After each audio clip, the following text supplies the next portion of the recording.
Então, a nossa reunião de hoje vai estar a cargo do companheiro Vanderlei Soares Aguiar, trabalhador da Casa Jerônimo Ribeiro, né, de Vila Velha. Ele vai falar as 5 alternativas da humanidade. Obrigado. Que Jesus possa nos abençoar, possa nos conduzir pelo caminho da luz, como disse a lição preparatória, pelo caminho da paz e do amor. Vamos hoje falar sobre uma questão estudada por Allan Kardec e publicada depois que ele desencarnou num livro chamado Obras Póstumas. Esse livro foi publicado depois da desencarnação de Allan Kardec, composto por textos que ele deixou escrito, por anotações que ele fez durante toda a sua vida enquanto codificava a doutrina dos espíritos. E nesse livro ele trouxe várias questões que não foram discutidas ou que não foram suficientemente discutidas nas obras básicas, dentre elas essa que está na tela, as 5 alternativas da humanidade. Alternativas essas voltadas para o estado religioso, a condição religiosa dos diversos povos, sobretudo na sua época. Trouxe ele 5 principais alternativas que nós vamos tentar compreender nesses breves minutos que passaremos juntos. Nós temos uma preocupação constante em nossa vida com o que vai nos acontecer. Com o que vai nos acontecer hoje, daqui a meia hora, daqui a 2 dias, daqui a 2 anos. Enfim, o futuro é uma coisa que sempre está nos preocupando. Se nós nos preocupamos com as coisas imediatistas que acontecerão em breve, imaginemos nós qual não será a nossa preocupação a respeito das coisas que vão acontecer depois que nós desencarnarmos, depois que nós deixarmos esse corpo material e partirmos para o plano espiritual. É uma preocupação que todos nós temos em todas as épocas da humanidade, desde que o ser humano passou a ter consciência plena da sua existência, consciência plena de si mesmo. E esse foi um dos questionamentos que iniciou essa discussão que Allan Kardec trouxe. E as perguntas que nós fazemos a nós constantemente: o que era de mim antes de eu nascer? Eu já era algo? Eu já existia ou eu não tinha ainda uma existência? Essa questão ela é muito debatida há muitos anos. Por que eu estou aqui? O que faço eu aqui nesse momento? Por que eu estou aqui e não outra pessoa? Por que eu estou aqui e não estou em outro lugar?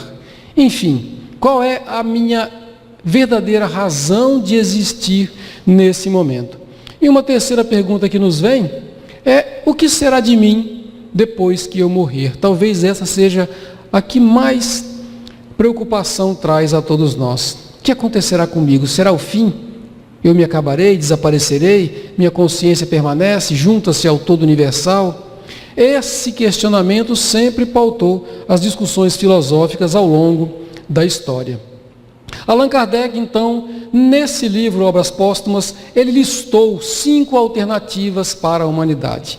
Uma delas é a doutrina materialista, que nós vamos falar sobre elas, todas elas depois. A segunda delas é a doutrina panteísta. A doutrina materialista é aquela que diz que não existe nada além da matéria. A doutrina panteísta é aquela que diz que Deus está em tudo porque Deus é tudo. Somente Deus existe. Uma outra alternativa seria a doutrina deísta, aquela doutrina que acredita em Deus, mas entende que Deus não precisa ser cultuado porque Ele não age sobre aquilo que Ele criou. Uma quarta alternativa seria a doutrina dogmática, que é aquela que reúne as igrejas, como a igreja católica, a igreja protestante, os budistas, os muçulmanos e todos os outros judeus e todas as outras religiões baseadas nas suas afirmativas irrefutáveis, nos seus dogmas. E a quinta delas é a doutrina que Allan Kardec nos oferece para a nossa apreciação, a doutrina espírita, a doutrina trazida pelos espíritos. O objetivo dele não era denegrir nenhuma dessas concepções filosófico-religiosas, mas era trazer uma quinta alternativa que até então o mundo não tinha, para que nós pudéssemos analisá-la e, se quisermos, se quiséssemos aceitá-la ou não. Vamos começar falando da doutrina materialista. Segundo os materialistas, tudo o que existe é o elemento material surgido do acaso. De repente, assim do nada, surge o elemento material. A gente fica pensando como isso aconteceu, e os materialistas entendem que isso aconteceu simplesmente porque aconteceu. Foi um evento que, de repente, sucedeu-se. O começo de tudo foi aquela grande explosão, lá há 13 bilhões e meio de anos atrás, que deu origem a todo o universo. Essa grande explosão deu origem a tudo que é material, deu origem também ao tempo que não existia até então. Essa é a ideia fundamental dos materialistas. Deus não existe, o Espírito não existe, a alma não existe, ou não existe qualquer coisa que não seja a matéria bruta. Apenas a matéria existe. Tudo o que existe, o nosso pensamento, nós enquanto seres humanos, somos frutos da matéria. Segundo os materialistas, não existe absolutamente mais nada. A inteligência do homem, por exemplo, é uma propriedade da matéria. A inteligência existe porque a matéria assim evoluiu e chegou a esse ponto. O homem não era nada antes de nascer e também não vai ser nada além de matéria depois que ele desencarnar. Essa é a ideia dos materialistas. Nós estamos aqui, nesse mundo, simplesmente para obedecer a um determinismo materialista, material, que nasceu do acaso, obra do acaso, desde a ocorrência do Big Bang. Nós vamos sucedendo num infinito de lei de causa e efeito até chegarmos até aqui. Por que estamos aqui? Ora, porque nós nascemos da nossa mãe porque a nossa mãe nasceu da mãe dela. E assim vamos sucessivamente andando para trás até chegar no Big Bang. Ou seja, ninguém tem nenhum tipo de culpa, de relacionamento com aquilo que está acontecendo. Porque tudo, absolutamente tudo, segundo os materialistas, foi determinado no momento em que aquele ponto matemático explodiu e gerou todo o universo e o tempo. Daí para frente, tudo estava determinado materialmente falando. Essa é a doutrina dos materialistas. Algumas consequências. O livre-arbítrio e a vontade não existem, porque se tudo tem uma causa anterior, uma causa que a precede, eu não posso ter livre-arbítrio. Se eu pus a minha mão aqui em cima dessa mesa agora, não é porque eu quis pôr, é porque os eventos que aconteceram antes disso me levaram a pôr a mão aqui. Se eu estou aqui falando agora, da mesma forma.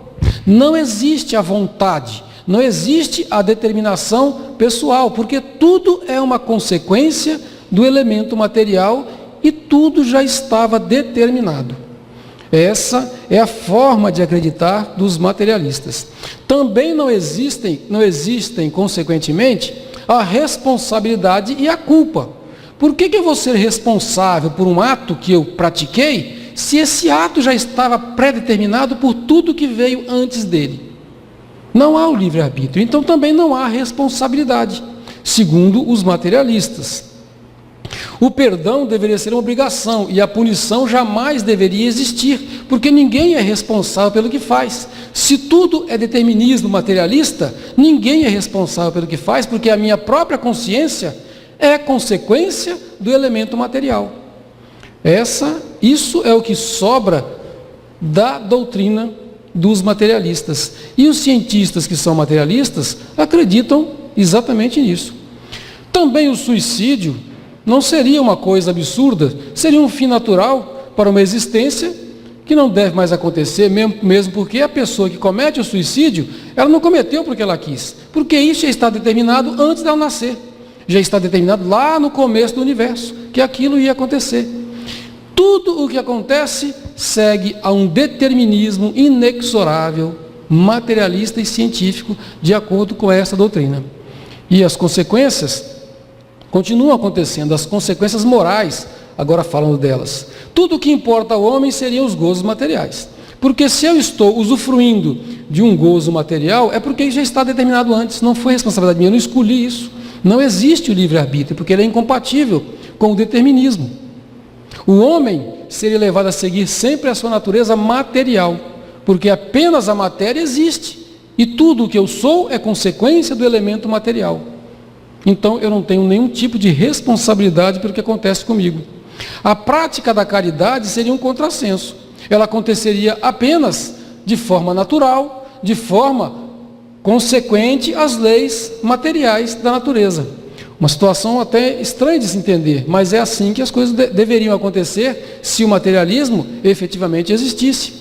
A evolução moral seria comprometida, porque eu não posso melhorar-me moralmente, porque eu não faço nada para isso.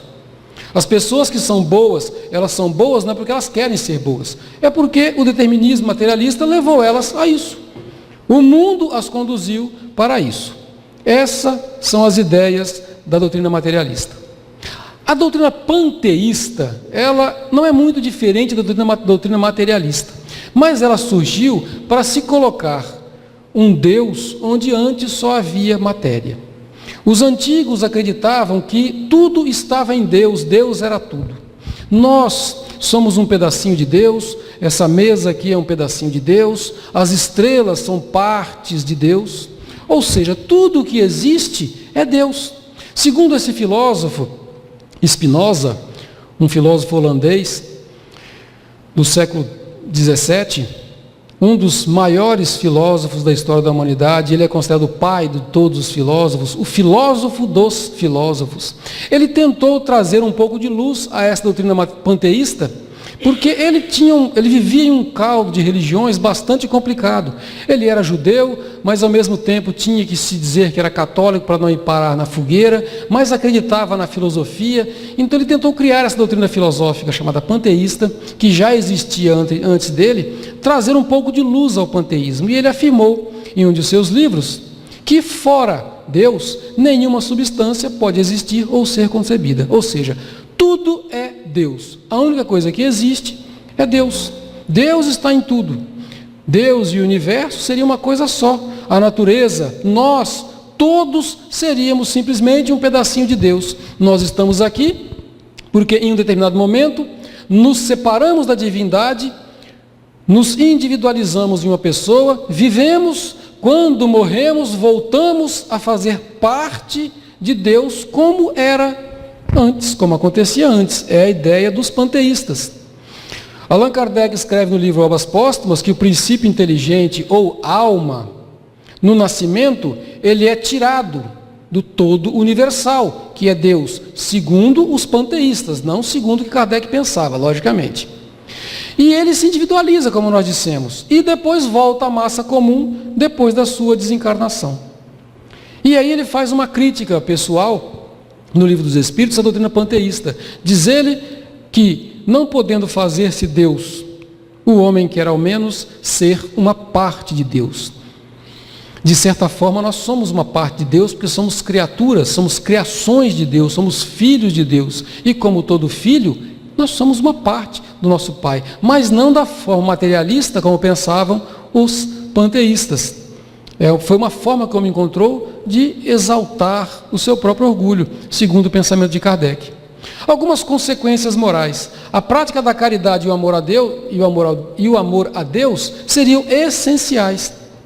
Por quê? Porque quando eu pratico a caridade para o meu irmão, eu estou fazendo caridade para mim mesmo, porque eu sou um pedaço dele que estou separado dele provisoriamente.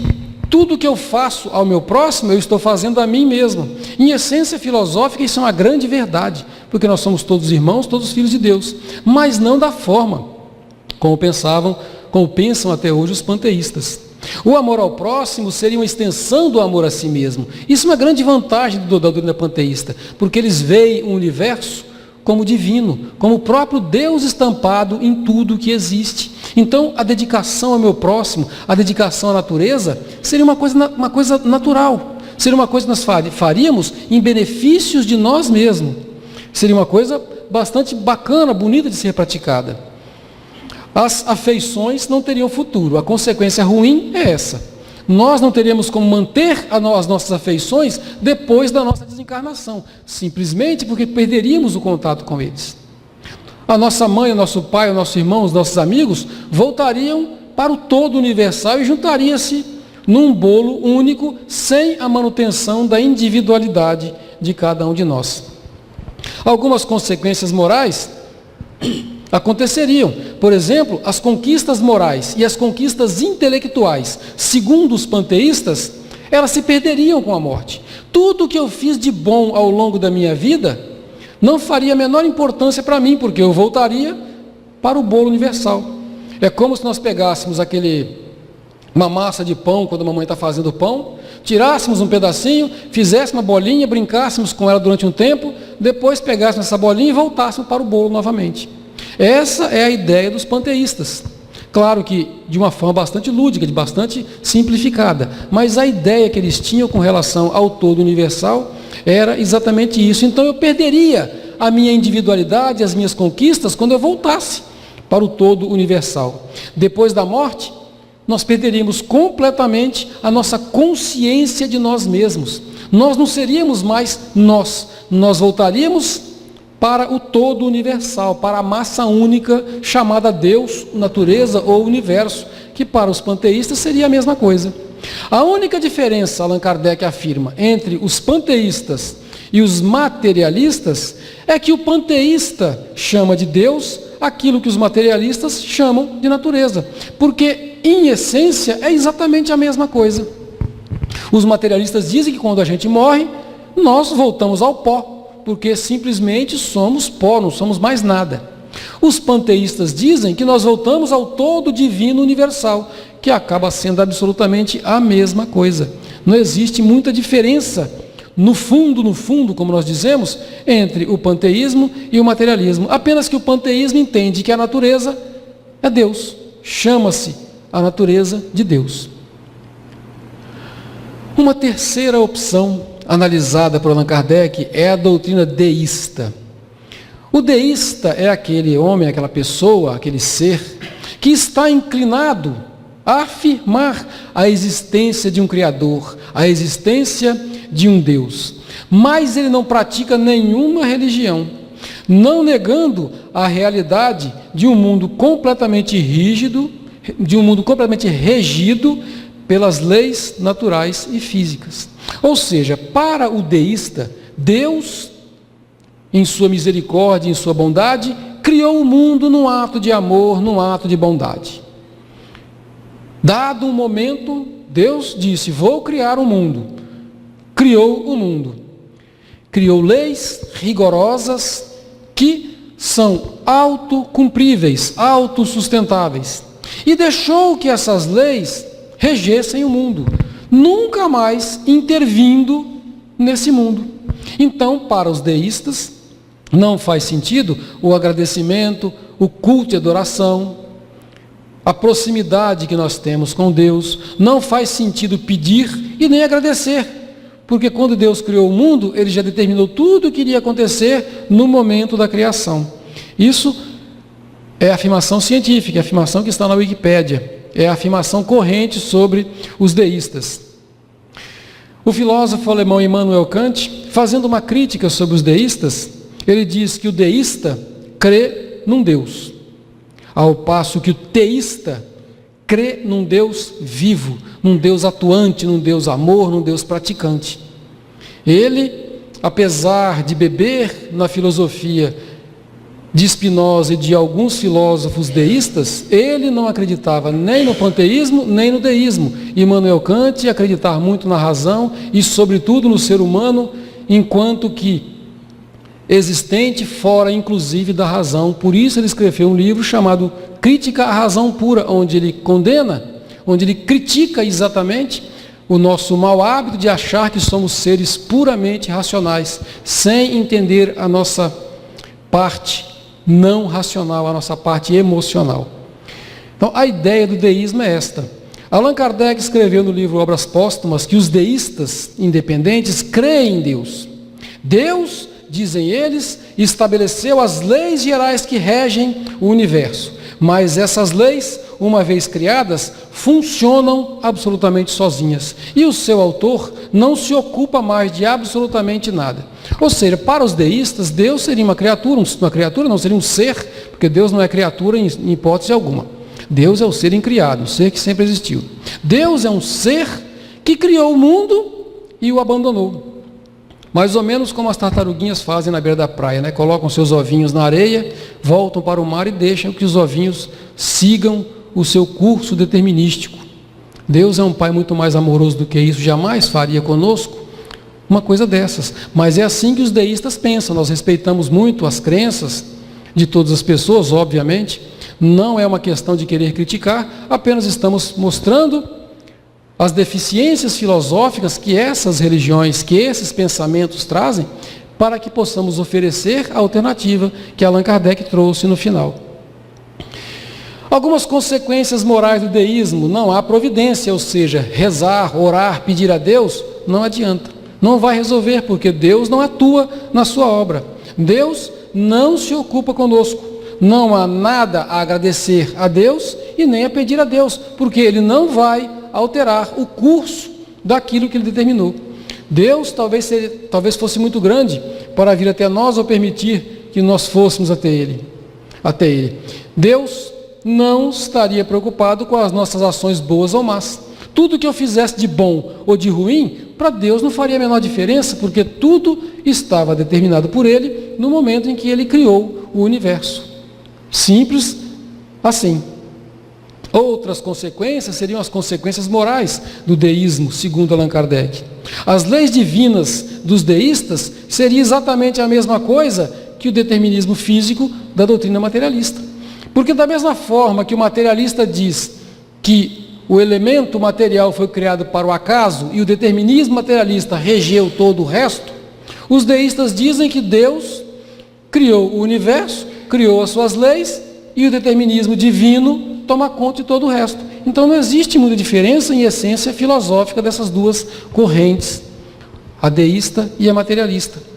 Consequentemente, não existiriam o livre-arbítrio, a vontade, a responsabilidade e a culpa, da mesma forma que na doutrina materialista, porque tudo estava determinado desde o princípio. Uma delas, materialismo com o acaso, os deístas com Deus, mas tudo estava pré-determinado antes da criação do mundo, então também não existe a culpa. Deus, o Deus dos deístas, apenas substituiria o acaso dos materialistas. O que os materialistas chamam de acaso, os deístas chamam de Deus, mas eles têm exatamente a mesma função. Essa era a crença que trazia Albert Einstein. Apesar dele ser judeu, dele acreditar em Deus, ele tinha a ideia de que Deus era um ser que criou o universo e suas leis, e todo o resto foi determinado por ele naquele momento da criação. Então ele dizia que ele não perdoava os seus agressores, porque os seus agressores não eram responsáveis pelo mal que faziam a ele. Simples assim, ele não tinha que perdoar, ninguém tinha responsabilidade, ninguém fazia o bem ou o mal porque queria, simplesmente era determinismo determinado no início da criação, ou pelo acaso ou por Deus, segundo a doutrina deísta. Temos também a doutrina dogmática, essa mais próxima de nós, mais ligada ao mundo ocidental, mais ligada ao mundo recente, é a doutrina das igrejas estabelecidas. Como já dissemos, o catolicismo, o protestantismo, o islamismo, o judaísmo, são as religiões, as grandes religiões, baseadas nos seus dogmas, nos dogmas que cada uma delas traçou, de acordo com as evidências que tiveram ao longo da história. Cada uma delas teve razão para estabelecer os seus dogmas, por isso o nosso respeito profundo a todos eles. Mas não podemos deixar de discuti-los, de evidenciá-los em suas qualidades e em suas falhas também. Por isso, vamos falar sobre todos eles. A alma, segundo os dogmáticos, independe do corpo. Os dogmáticos entendem que existe um corpo e uma alma, e a alma independe do corpo, como pensamos nós, os espíritas. Mas eles entendem que a alma é criada no momento do nascimento. O ser nasceu no ventre da sua mãe, naquele momento da concepção, Deus cria uma alma novinha em folha e põe junto daquele ser material que está crescendo. E aquele ser vai sustentar aquela alma junto com ele até a sua morte. E quando ele morrer, o destino dessa alma criada junto com esse corpo está inexoravelmente traçada. Se ela foi boa, vai para o céu. Se foi má, vai para o inferno. Se foi mais ou menos, talvez fique no purgatório, ou tem outras oportunidades em alguns outros lugares que eles estabelecem para que as almas possam melhorar. Essa é a ideia que eles trazem. Muito respeitosa, porque a grande maioria da humanidade não, boa parte da humanidade, é a minoria, acredita nisso. Porque as religiões hinduístas, o budismo, o espiritismo, as religiões afro, todas acreditam na reencarnação. As outras acreditam dessa forma, acreditam que a alma está inexoravelmente absolvida ou condenada no exato momento da sua morte. Os maus, segundo as doutrinas dogmáticas, os maus seriam condenados a castigos perpétuos no inferno ou em outros lugares que as religiões determinam, irremissíveis.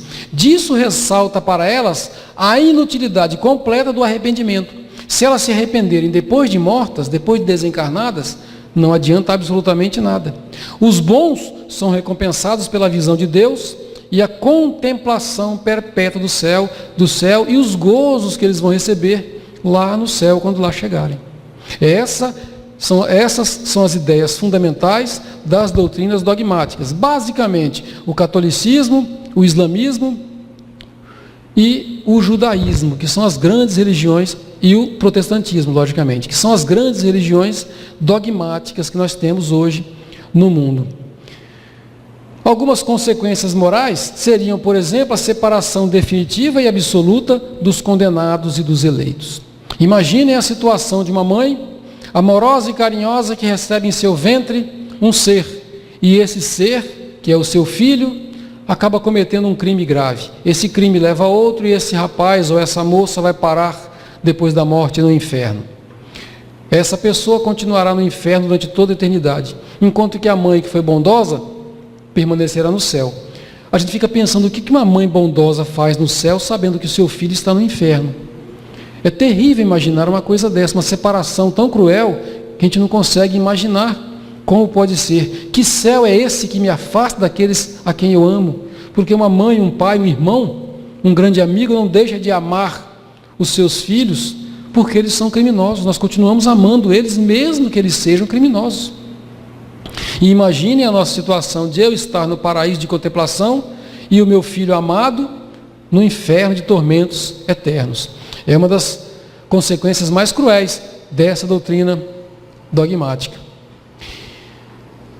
Há uma inutilidade total dos auxílios morais e das consolações para os condenados. Se eles estão no inferno, nada há que eu possa fazer por eles para retirá-los de lá. Mesmo que eles se arrependam, não sairão de lá, segundo a doutrina dogmática. Existe ainda um outro ponto, que é a criação de anjos ou almas privilegiadas, isentas de todo o trabalho para chegarem à perfeição. Nós fomos criados e jogados aqui nesse vale de lágrimas, segundo os dogmatas, os adeptos da doutrina do dogmatismo. Nós somos criados e jogados aqui nesse vale de sofrimento. Mas existem algumas criaturas que foram criadas também por Deus, que já foram criadas perfeitas, que passaram a vida inteira junto com Ele, que são os anjos, os querubins e outras criaturas privilegiadas. A gente, os espíritas, não entendemos que não há privilégios quando se fala em um Deus infinitamente bom e justo. Algumas questões insolúveis que os dogmatas não conseguem explicar. Eles dizem que faz parte dos mistérios de Deus. Mas de onde vêm as disposições inatas? Aquelas crianças que já nascem sabendo fazer um monte de coisas. Criancinhas de 6 anos que tocam áreas ao piano, que já praticamente nascem, daí a pouco já estão falando 2 idiomas, que se recordam de coisas que elas nunca estudaram, que sabem leis físicas e matemáticas sem nunca terem estudado. A gente se pergunta de onde vêm essas sabedorias gigantescas? Qual é a sorte daquelas crianças que morrem em tenra idade? Porque se nós nascemos, fazemos o bem, vamos para o céu. Se fazemos o mal, vamos para o inferno. E aquelas crianças que nascem e não tiveram tempo de fazer o bem nem o mal? Se elas forem para o inferno, é injusto, porque elas são crianças. Mas se elas forem para o céu, elas seguirão o destino dos anjos e dos querubins, que nada fizeram para conquistar o céu. Então, a justiça de Deus fica, de certa forma, comprometida por essa doutrina filosófica. Qual é a sorte daqueles que não têm consciência dos seus atos, daqueles que têm problemas mentais gravíssimos? É a mesma coisa, se eles fizerem o mal, não é culpa deles, mas também eles não podem ir para o céu se não fizeram nada de bom. A gente fica pensando como seria a solução desses problemas complexos. Onde está a justiça da miséria e das enfermidades de nascimento? Por que eu nasci num berço que me deu condições de estudar pelo menos um pouco, e alguns nascem em lugares de dor e sofrimento sem a menor condição de aprender, enquanto outros ainda nascem em berços de ouro e não precisam fazer nada para conquistar os bens materiais? Por que essa diferença, essa injustiça, entre aspas? Mistérios de Deus, a resposta que nós temos, a vontade do Pai. Qual é a sorte dos selvagens, daqueles que nascem e não têm a oportunidade nunca de ouvir falar em Deus, ou em Jesus, ou no Evangelho, ou em outra doutrina qualquer? Eles não sabem que estão fazendo mal. Vão para o céu ou para o inferno? Se forem para o céu, estão sendo privilegiados. Se forem para o inferno, estão sendo prejudicados. Então essas questões não têm solução nas doutrinas dogmáticas. Por isso Allan Kardec nos apresenta a doutrina dos espíritos. O princípio inteligente, segundo Kardec, é independente da matéria.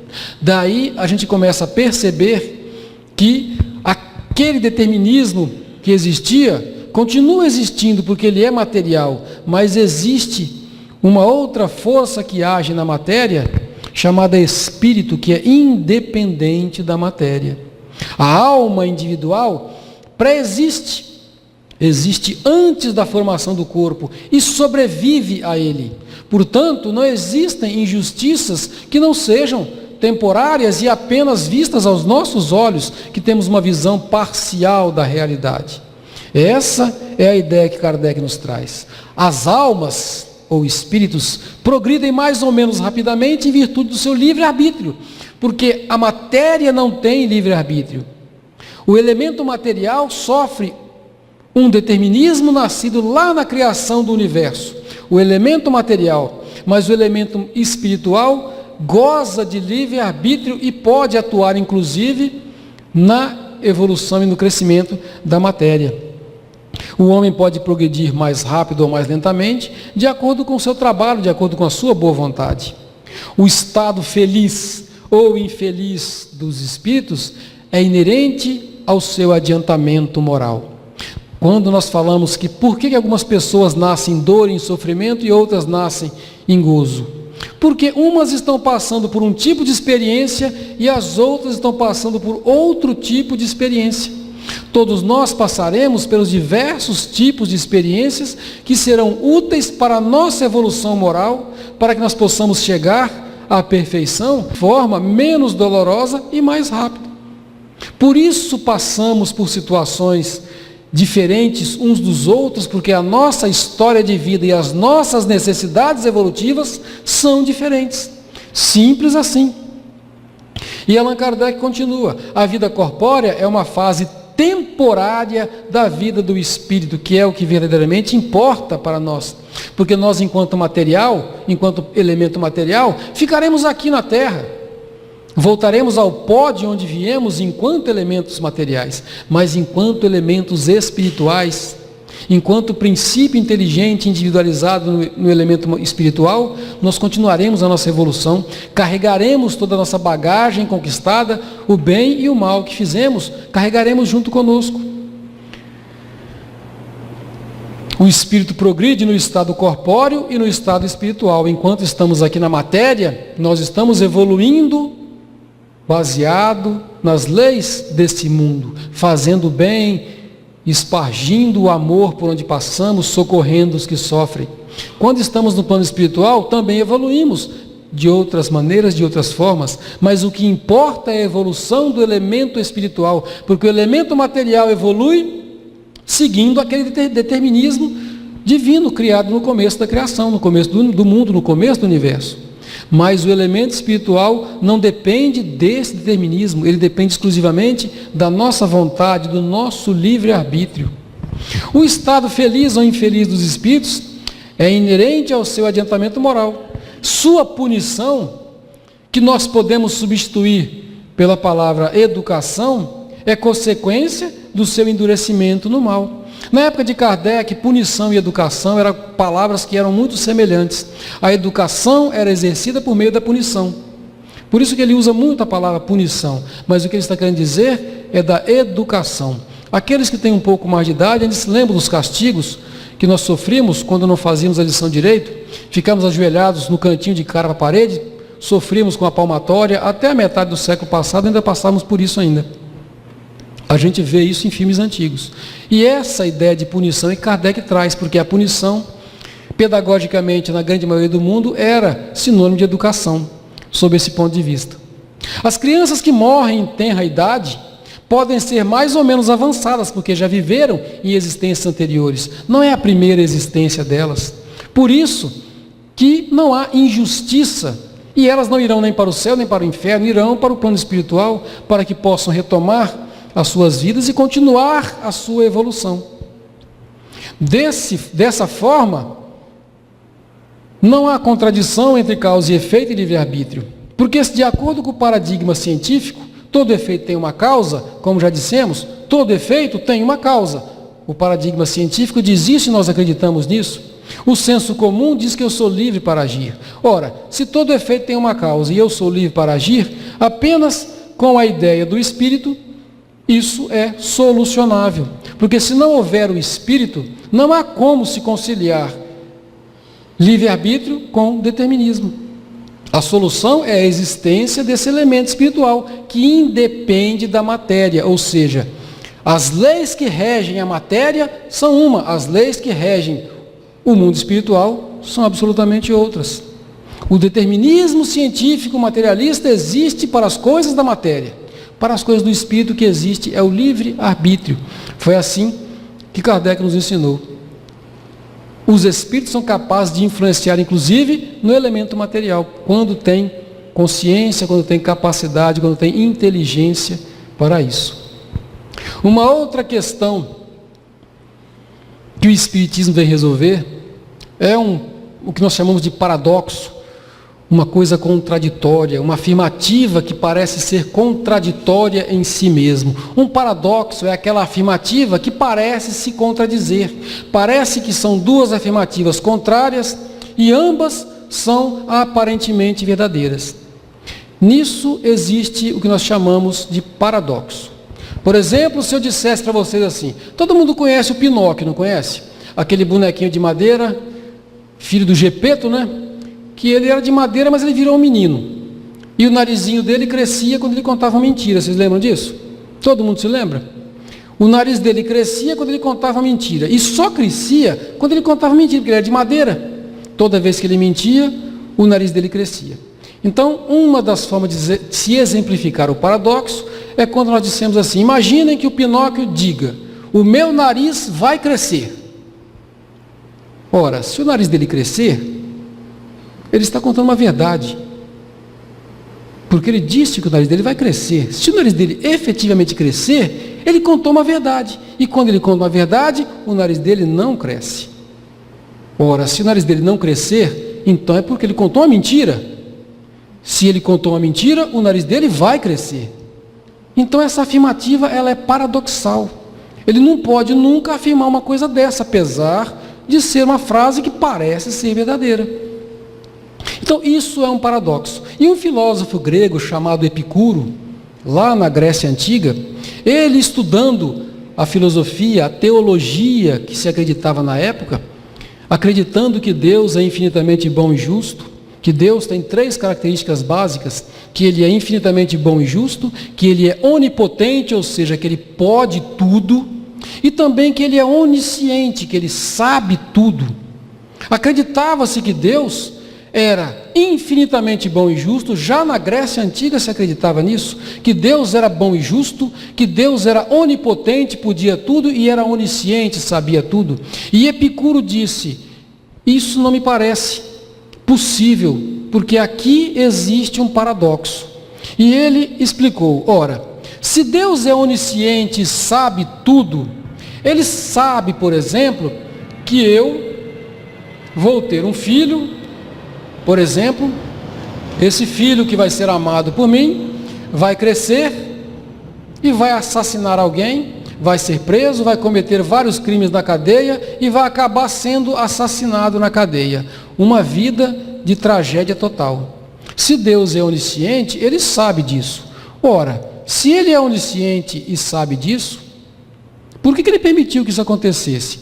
Se ele também é bom e justo.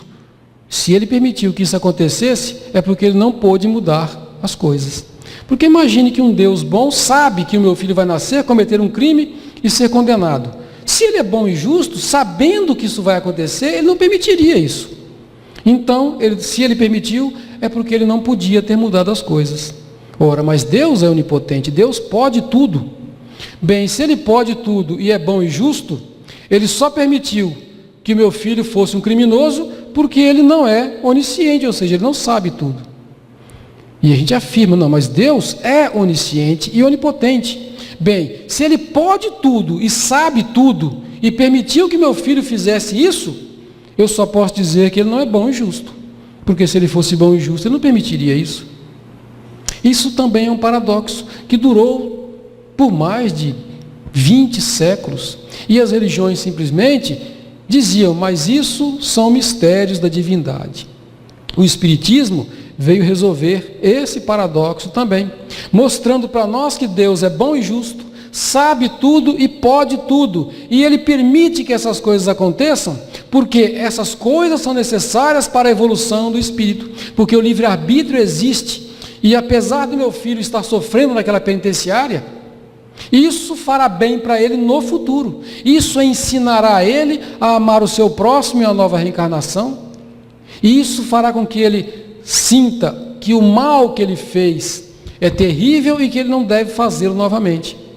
Então, com a reencarnação, com o livre-arbítrio e com a evolução da criatura, apesar de todos os erros que nós cometemos, nós podemos dizer que Deus é sim onisciente, onipotente e infinitamente bom e justo, porque todo mal que existe no mundo, primeiro, não foi criado por Deus, foi criado pelos homens. Segundo, Deus permite que esse mal criado pelos homens exista, porque Ele vai trazer evolução para os próprios homens, através da dor pela qual eles passarão.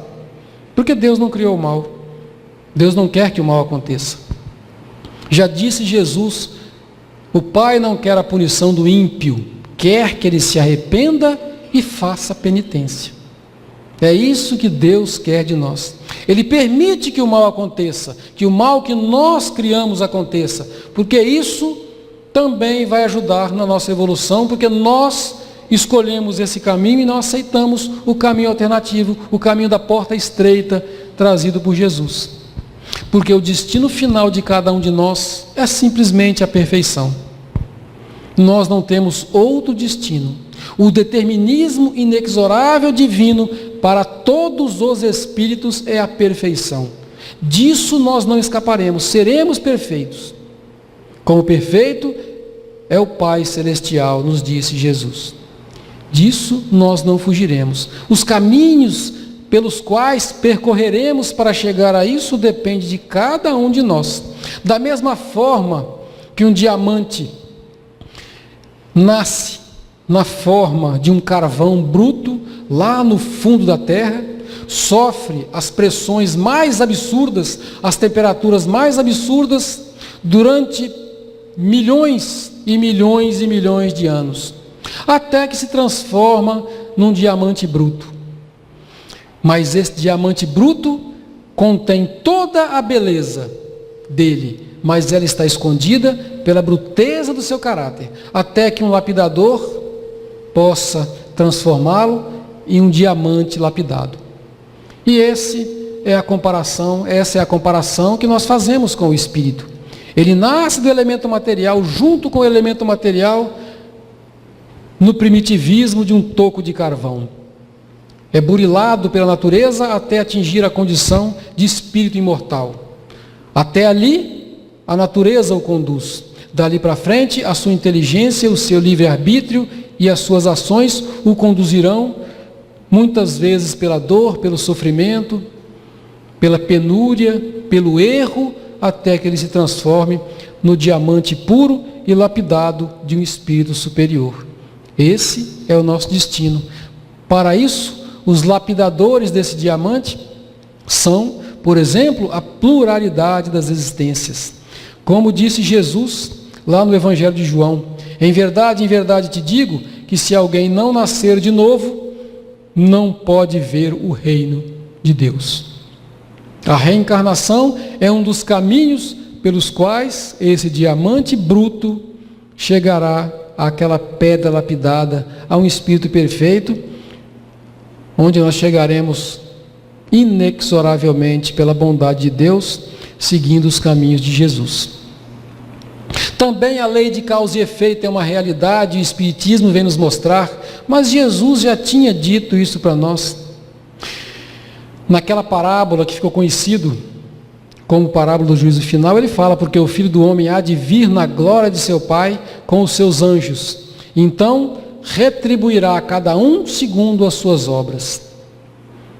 E aí ele fala que separará os cabritos das ovelhas, e traz aquela parábola que nós já conhecemos bastante lá no Evangelho de Mateus. É assim que acontecerá com todos nós. Lei de causa e efeito. O que eu fizer de bom se reverterá de bom para mim, enquanto espírito, nem sempre enquanto matéria, nem sempre enquanto corpo material, mas certamente sempre enquanto espírito. Inteligência individualizada. Para o espírito, tudo o que eu fizer de bom se reverterá de bom para mim. E o contrário, logicamente, também acontecerá.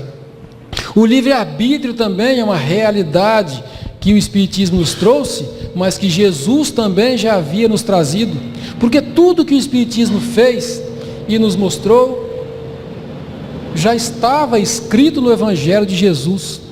Tudo aquilo que o Espiritismo veio trazer como novidade, entre aspas, já estava explícito no Evangelho de Jesus, apenas nós não tínhamos ainda olhos de ver, mas o Espiritismo em essência não trouxe novidade nenhuma que Jesus já não tinha começado a falar sobre ela 2000 anos antes, 1900 anos antes. Tudo era apenas explicação que os espíritos superiores traziam pelo nosso crescimento individual e intelectual. Mas Jesus já havia dito tudo isso. Ele disse que Deus amou o mundo de tal maneira que deu o seu Filho unigênito, para que todo aquele que nele crê não pereça, mas tenha a vida eterna. Não é para todo mundo, pelo menos não agora, mas para todo aquele que crer em Jesus, e crer em Jesus significa fazer o que ele nos ensinou. Se não for agora, será na próxima encarnação, ou nas próximas 100, 1000 encarnações, mas um dia nós creremos em Jesus na concepção plena do termo, faremos o que ele nos ensinou, e aí estaremos muito mais próximos da divindade, muito mais próximos de Deus. Também no Evangelho de Mateus, Jesus fala: arrependei-vos, porque é chegada a hora do reino dos céus. Quem não quiser se arrepender, não se arrependa, então a sua hora ainda não chegou. Vai chegar quando você se arrepender.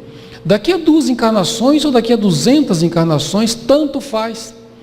O tempo é apenas uma variável em tudo isso, que vai apenas trazer rapidez ou morosidade a esse processo que fatalmente acontecerá. Nós, os espíritas, estamos muito habituados a ouvir falar em obsessão, em desobsessão, e dá a impressão que essas coisas não existiam antigamente, mas isso existe desde a época de Jesus, e da mesma forma que nós cuidamos das obsessões hoje, Jesus já fazia no seu tempo. Da mesma forma que nós compreendemos as obsessões hoje, Jesus já compreendia no seu tempo. Existe um texto no Evangelho de Mateus, lá no capítulo 12, que Jesus fala de uma forma como se ele estivesse falando para nós espíritas hoje. Ele fala que, havendo o espírito imundo, ou o espírito obsessor, tanto faz, saindo do homem, anda por lugares áridos, buscando repouso e não o encontra. Então esse espírito diz: voltarei para a minha casa de onde saí. A sua casa, logicamente, é aquele homem. E voltando, chegando, acha desocupada, varrida e adornada. Então vai, leva consigo outros 7 espíritos piores do que ele, e entrando habitam ali. E o último estado deste homem vem a ser pior do que o primeiro. As desobsessões realizadas nos centros espíritas seguem exatamente essa fala de Jesus. Porque as pessoas, muitos de nós, chegam no centro espírita com a cabeça totalmente desequilibrada, cheios de obsessões. A gente põe o nosso nome na reunião mediúnica, participa durante 15 dias, 1 mês, 2 meses da reunião mediúnica. E naquela concentração de oração, nas nossas mudanças de hábito, aquele espírito que habita em nós, como diz no texto, ele acaba se afastando, ele vai embora, porque ele não encontra mais a sintonia que ele encontrava antes. E aí ele vai e passeia, anda por lugares áridos, porque ele ainda talvez não tenha se regenerado, esse espírito que nós chamamos de obsessor. Aí ele percebe: puxa, eu saio de lá, como é que será que está lá agora? Aí ele volta.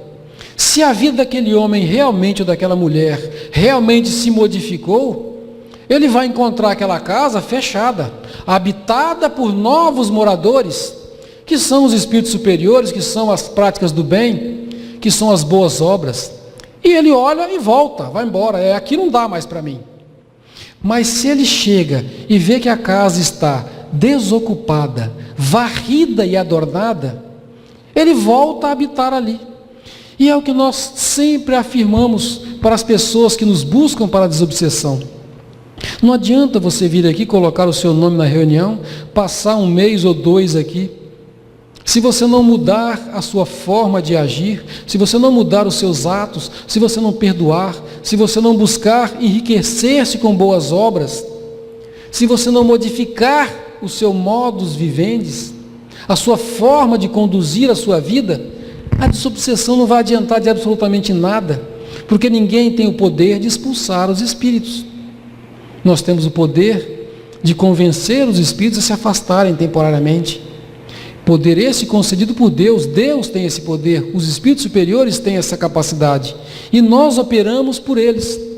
Mas se a pessoa não se modifica, se ela mantém a sua casa mental vazia, varrida e adornada, esperando por esse visitante que volte, ele certamente voltará. E aí o estado daquela pessoa será pior do que o anterior, e é o que acontece. As pessoas chegam aqui e voltam boas, daí a 1 ano voltam para cá numa situação muito pior. Olha, aquela desobsessão não adiantou nada, eu estou muito pior do que eu estava antes. Claro que estava, não se modificou. Jesus nos ensinava isso, e é assim que acontece. Desobsessão só funciona quando nós queremos nos modificar. Porque Jesus sempre foi e sempre será o único caminho. Não existe forma de nós crescermos, de nós sermos felizes, de nós melhorarmos interiormente, se não o seguirmos. E seguir a Jesus sem se modificar não é possível.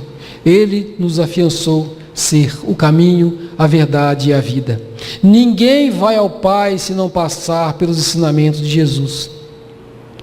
E ele afirma: se me conhecesseis a mim, também conhecereis a meu Pai. E já desde agora o conheceis e o tendes visto, porque vimos a Jesus. Mas não é ver apenas com os nossos olhos, é ver com a nossa mente, com a nossa alma, com o nosso coração e, acima de tudo, com as nossas atitudes, porque Jesus não nos ensinou absolutamente nada que ele não praticasse, que ele não exemplificasse, primeiro em si. que ele não mostrasse como devesse ser feito. Se nós queremos ser felizes, em qualquer religião daquelas que nós falamos aqui, em qualquer segmento religioso, porque todos eles, em essência, nos acabam levando para Deus. Mas se nós não seguirmos o que Jesus nos ensinou e nos exemplificou, se nós não buscarmos a nossa reforma íntima, a nossa melhoria interior, de nada vai adiantar. Que o Mestre Jesus, em sua misericórdia infinita, permita que nós continuemos servindo em seu nome, modificando as nossas atitudes, buscando o perdão para nós mesmos e para aqueles que nos cercam, mudando a nossa forma de enxergar o mundo, de ver o nosso próximo e também de vermos a nós mesmos, para que nós possamos atingir esse estado de perfeição, estado esse inexorável, que todos nós deveremos atingir, demore mais ou demore menos, passando pelos caminhos de atalho ou passando pelos caminhos mais tortuosos e espinhentos. Mas nós certamente chegaremos lá. Que Jesus nos ampare, nos abençoe e continue permitindo o serviço em seu nome. Muita paz, muito amor para todos nós.